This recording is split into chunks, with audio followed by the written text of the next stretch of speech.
If you're the CEO, we're all quitting. This company's done for. Kevin, the department head, who had slipped into the office unnoticed, declared this as I picked up the stack of envelopes left on the CEO's desk. So that's what this is about. Previously, when he came to negotiate a raise and I rejected his demands, he left with a parting remark like, "You'll regret this." It seems he intended to leave and take other employees with him. Having an employee attempting to incite rebellion is, in some ways, a failure on my part. However, this was an important matter, so I made sure to confirm with Kevin. "Kevin, just to clarify, you're saying you intend to resign from a company, correct?" Kevin laughed loudly, clutching his stomach. Yeah, that's exactly what I'm saying. You want to raise my salary, so I've got no choice. It's the era where talented people leave boring companies behind. Hearing this, I looked him straight in the eye and said, "Thank you, that's a big help. I'll proceed with the necessary paperwork." What? Kevin's face contorted in confusion as he let out an incredulous noise. He had no idea that truths inconvenient to him were about to come to light. "My name is Chris, and am in my 30s. And the CEO of a tech startup." Being the CEO of a startup might sound impressive, but it's not as great as it seems. I didn't start the company myself. I ended up taking over the position due to circumstances, so it's nothing to brag about. Actually, the company was founded by my dad a few years ago. However, he suddenly fell ill and passed away. I heard he had been working tirelessly for years, barely sleeping, so am sure he pushed himself too hard. While my dad was running the company, I was working for a large multinational corporation and living overseas for several years. I knew he had started the business, but I never got to see his efforts or struggles firsthand before he was suddenly gone. At the time, my dad had asked me to help him with the company, but now it's too late to work alongside him.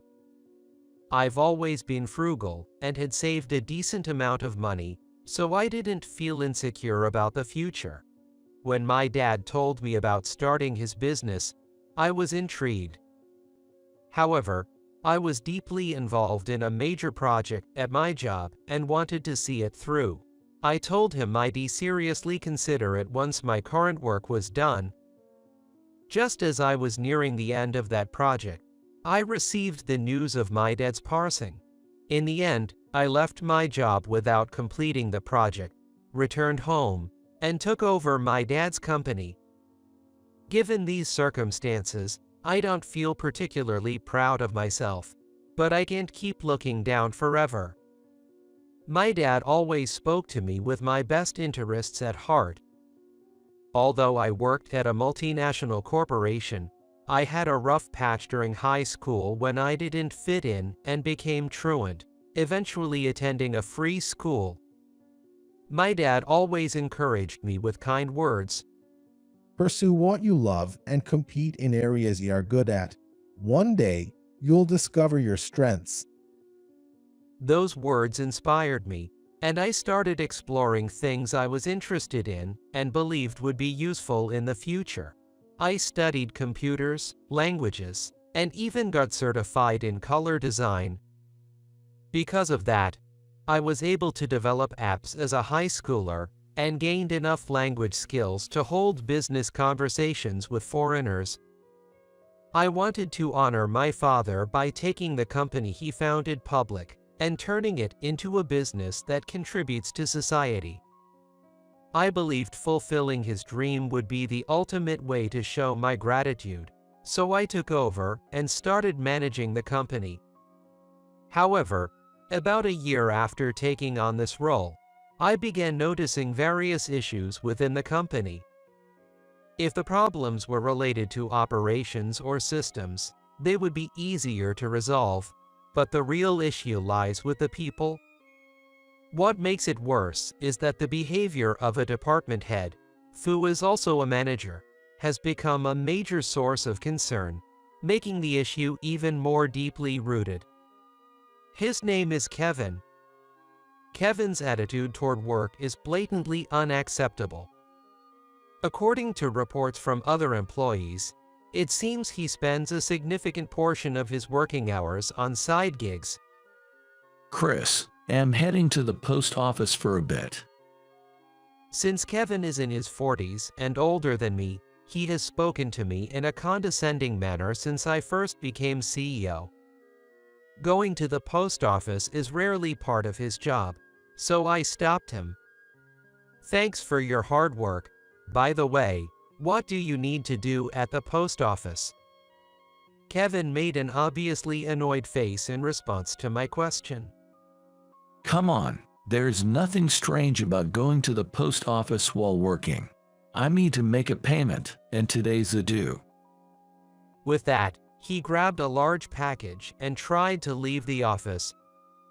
However, our company does not use ATMs or in-person banking for transactions. All payments are handled through online banking. Additionally, tasks like these are typically managed by accounting or sales, not Kevin. His explanation didn't sit well with me. We use online transfers, don't we? And what's in that package? Are you delivering something to a client? I stopped him again, and he frowned, speaking quickly. The other party isn't familiar with the internet and only accepts in-person transactions at the counter. Besides, stepping out of the office now and then is a good way to refresh and boost work efficiency. As for the package, it's personal stuff. I'm just dropping it off in my car. Seriously, Chris, you're watching employees like a hawk. It's uncomfortable. With that, Kevin kicked the office door open and hurried out. According to other employees, Kevin's main side hustle seems to be reselling goods. Our company doesn't place restrictions on having side jobs, so as long as there's no risk of leaking company information or causing harm to the business, it's not an issue. However, this policy applies only outside of working hours. Since he's paid to work during office hours, he's obligated to focus on company tasks. If Kevin is indeed using work hours for his side business, it's a significant issue. After questioning him this much today, I want to believe he isn't actually running errands for his reselling business at the post office. However, if more reports come in from employees, I'll need to conduct a thorough investigation. It's disappointing that someone in a management position, responsible for guiding and educating employees, is under suspicion like this. I'll need to keep a close eye on Kevin's behavior going forward, even as I focus on my own work. I want to focus on my work, but I keep receiving worrying reports from employees. We use employee dues to stock snacks and coffee, but the dues are depleting unusually fast. The coffee beans, which are ground and brewed by a machine, are being used up at twice the normal rate, and snacks have been disappearing by the box. Once, a large amount of snacks I replenished with my own money vanished within a day. Finding it odd, I put up a notice to address the issue, but there's been no change. On top of that, Betty, who handles accounting, approached me for advice. It's about Kevin. His expense reports are blatantly improper. He's been submitting claims for what seem to be private drinking parties and family meals. Can you do something about it? Betty looked at me with a troubled expression, seeking my help.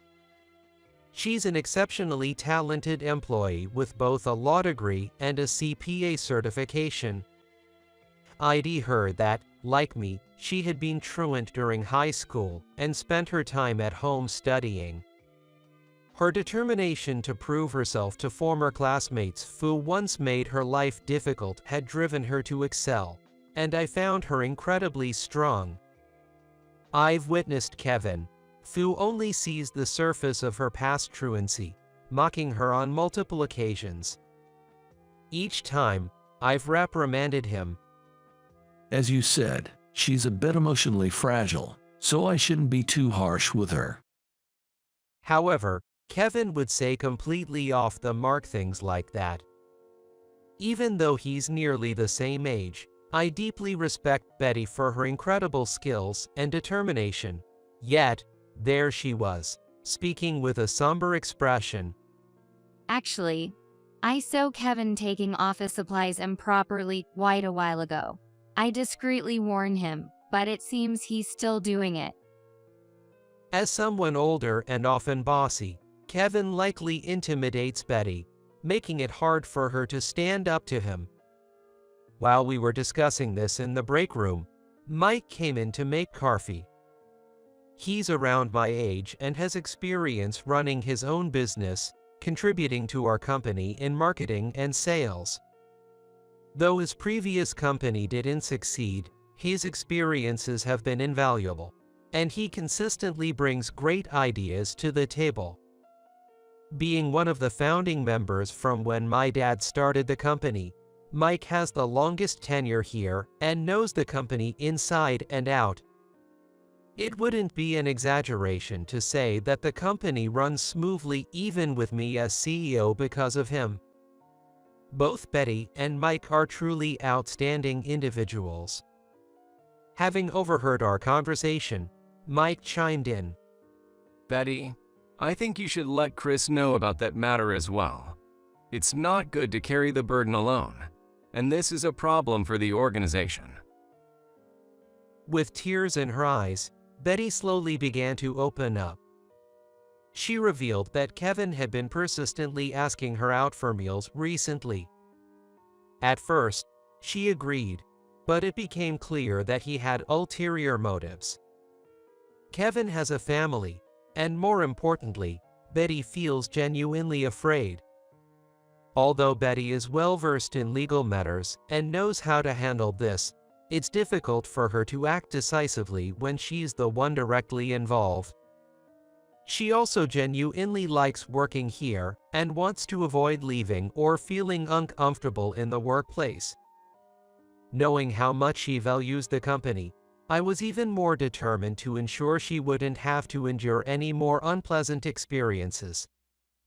Mike seemed to feel the same way, and in an unusually firm tone, he said to me, If this is true, there's no reason Betty should have to endure this. I think this is serious enough to consider disciplinary action. I completely agreed with Mike's opinion.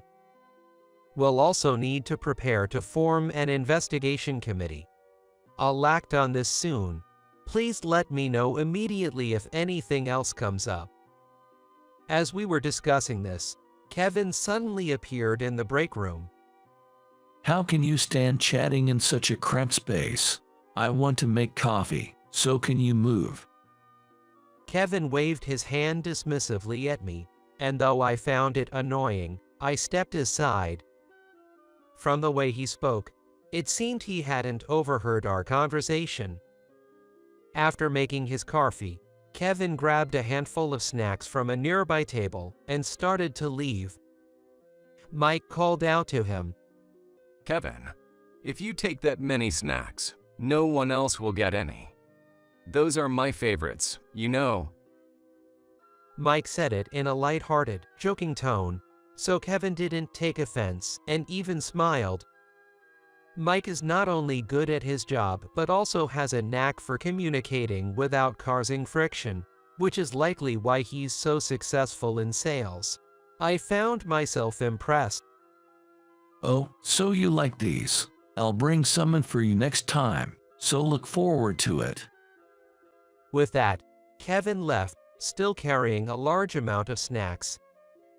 Betty sighed as she watched him leave. Kevin's so stingy. There's no way he's bringing snacks for anyone. Seeing the dynamics in the office left me feeling heavy-hearted. Creating a comfortable work environment for employees is part of my responsibility as a leader. With thoughts of what I needed to do next, I left the break room. The following day, another issue landed on my desk. As soon as I arrived at work, Kevin barged into my office. Ever since you became CEO, my salary hasn't gone up at all. Care to explain why that is? Over the past year or so, I've gained a clearer picture of the company's operations, but I can say Kevin's performance has been impressive. On the contrary, he's been implicated in misappropriating supplies, working on side gigs during office hours, and causing other employees to come to me with personal complaints about him. Kevin likely has no idea about any of this, but he also seems unaware of how poorly he's performing at work. It's frustrating that someone who hardly puts in any effort is demanding a raise. Still, I couldn't say this to his face, so I chose my words carefully to make my point. Growing the company means improving employee satisfaction and attracting top talent, and fully committed to investing in our people, so you'll see the benefits. Please continue to work hard. I'm counting on you. As much as I wanted to confront Kevin with reality, it would be premature to assume he's at fault before all the facts are clear. Kevin didn't like my response and became even more agitated. If you value talent, you should raise my salary immediately. Otherwise, skilled people like me will leave for better opportunities. It's easier than ever to switch jobs these days. It was clearly meant to be a threat, but it only left me feeling annoyed rather than worried. I made sure my frustration didn't show on my face and responded with a smile. I understand your point. However, a company must be sustainable to thrive. Increasing labor costs with the current profits wouldn't be a wise move. At this, Kevin slammed his hand on the desk and gave me a menacing grin. Got it, that's your answer, right? Don't come crying later. Without another word, he turned his back and stormed out of the office, slamming the door behind him. Later that evening, when I returned from an outing, I found a stack of envelopes on my desk. Curious, I picked them up, and each envelope was labeled resignation letter. There were about 30 envelopes in total. The idea that so many employees would resign at once is unheard of in a normal company. When I looked up, I realized Kevin had slipped back into the office without me noticing. Grinning smugly, he announced, If you're the CEO, we're all quitting. This company's done for. So that's what this is about. Previously, when he came to negotiate a raise and I rejected his demands, he left with a parting remark like, "You'll regret this." Having an employee attempting to incite rebellion is, in some ways, a failure on my part. However, this was an important matter, so I made sure to confirm with Kevin. Kevin, just to clarify, you're saying you intend to resign from a company, correct? Kevin laughed loudly, clutching his stomach. Yeah, that's exactly what I'm saying. You want to raise my salary, so I've got no choice. It's the era where talented people leave boring companies behind. Hearing this, I looked him straight in the eye and said, "Thank you, that's a big help. I'll proceed with the necessary paperwork." What? Kevin's face contorted in confusion as he let out an incredulous noise. He had no idea that truths inconvenient to him were about to come to light. What's that supposed to mean? Bluff all you want, but it's useless. After all, the core members of this company, including Mike and Betty, are leaving with me. Though I knew this wasn't true, I didn't bother denying it outright. Instead, I began revealing the facts to Kevin, bit by bit. I acknowledge your resignation, but we'll be in touch with you several times regarding follow-up matters. Just so you're aware, you likely won't be receiving any severance pay. I wanted to let you know in advance since you'll need to plan for your future. Kevin's eyes widened in shock. Hey, what kind of nonsense is that? The company employed me, so you can't treat me differently from the others for resigning. At that moment, Mike and Betty walked into the office. Betty was the first to speak. That would only apply if you had been working as diligently as the others. Unfortunately, we've already gathered enough evidence of your misconduct, and you'll need to make amends for that. Kevin looked back and forth between Mike and Betty, his voice trembling. What's gotten into you all of a sudden? Aren't you two leaving with me? You promised to quit this company and work as employees at the company I'm starting. Betty and Mike exchanged glances, and Mike let out a sigh before responding in an exasperated tone. Who said would follow you? Sure, we said it sounded fun. But starting a company isn't that easy. Someone who can even earn the trust of their colleagues isn't likely to succeed. There's no way we're boarding a sinking ship we already know is doomed. Mike's words were harsh, but they carried weight, coming from someone with first-hand experience in starting a business. It was clear that he, better than anyone, understood the challenges and risks involved, and he instinctively knew Kevin wasn't capable of succeeding. Mike continued. By the way, in the company you're planning to start, would you turn a blind eye to employees working side gigs during office hours? If so, maybe I'll join your company while still working here. You know, I've already informed Chris about how you've been spending work hours reselling items. Hearing this, Kevin visibly panicked. How do you know about that? No, you've got it all wrong. I'm not doing any side gigs. Kevin desperately tried to cover it up, but Mike wasn't letting it go. Then why do you frequently go to the post office to ship packages? And you often say you're going there to make payments, but there's no record of any transactions. I even followed you to the post office once to check things out.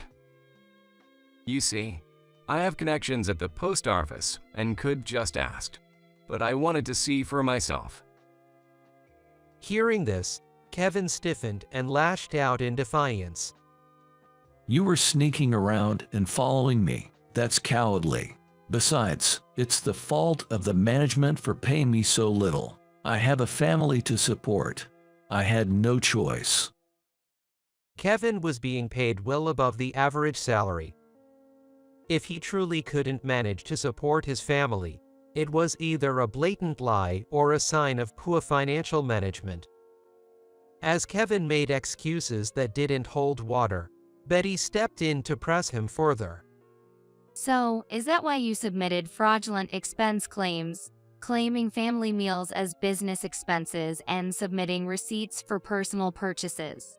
Those have all been verified. At Betty's words, Kevin turned pale and began sweating.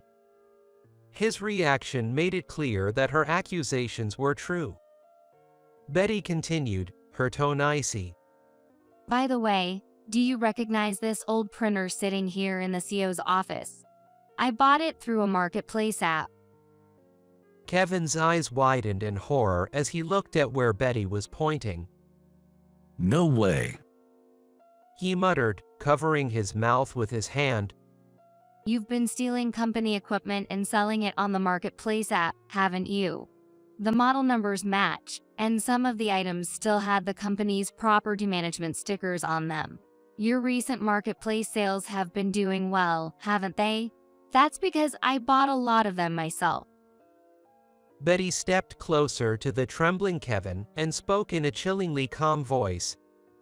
Embezzlement in the workplace. That could get you up to 10 years in prison. And as for all those times you mocked me for being a dropout, that constitutes defamation, punishable by up to a year in prison, a fine of up to $3,000, or both.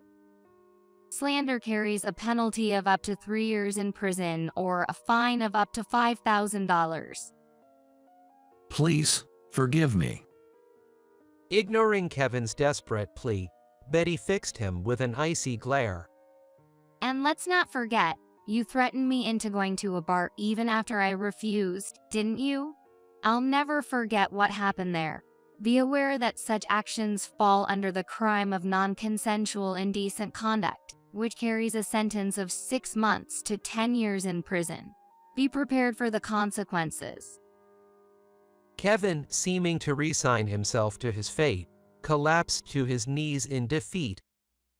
Looking up at me, he muttered in a trembling voice, So you knew they weren't going to quit. At this rate, no one else will leave and follow me either. Feeling a mix of pity and resolve, I shared my honest thoughts with Kevin. I'm not so arrogant as to think I'm a perfect leader, so I didn't immediately assume the resignation letters were fake. But all the envelopes had the exact same handwriting. That struck me as odd. When I first saw the resignation letters, I almost blamed myself, thinking it might be an outburst of dissatisfaction toward me or the company. However, the moment I noticed that all the envelopes had the same handwriting, I began to suspect it was a scheme orchestrated by one person. Then Kevin suddenly announced that he was leaving with a group of employees, turning my suspicion into near certainty, which led us to this point. Either way, you can no longer stay with this company. Pack your belongings and leave by the end of the day. We'll contact you about what comes next. Thanks for everything up to now. With those words, Kevin silently left the CEO's office. As the investigation continued, it became clear that Kevin had committed even more offenses. The most serious issue was the leak of customer data. Evidence was emerging that he had sold personal information from the company's database to outside vendors for significant sums of money. The list of Kevin's violations was extensive, and thoroughly compiling evidence and pursuing legal action would take time. Kevin's side hustle, reselling items, had completely stalled since Betty, his main buyer, stopped purchasing from him. Betty had only bought the items as part of the investigation, and Kevin would be required to repay more than he earned once his charges were finalized. It was reported that Kevin sold his newly built house and was now living alone in a small apartment. It seemed even his family had abandoned him. I didn't know how he would manage from here, but I could only hope he would reform and live a better life. As for me, I was working with my talented team to expand the business. Using my experience from working overseas, I was now preparing for international expansion. If this plan succeeded, the company's performance would see rapid growth. We were getting closer to fulfilling my father's dream of taking the company public. Sometimes I feel uncertain about whether things will truly work out, but in those moments, I picture my father's face and push those doubts aside. It will absolutely work. As I told myself that and looked up at the sky, I felt as if my father was smiling and nodding in approval.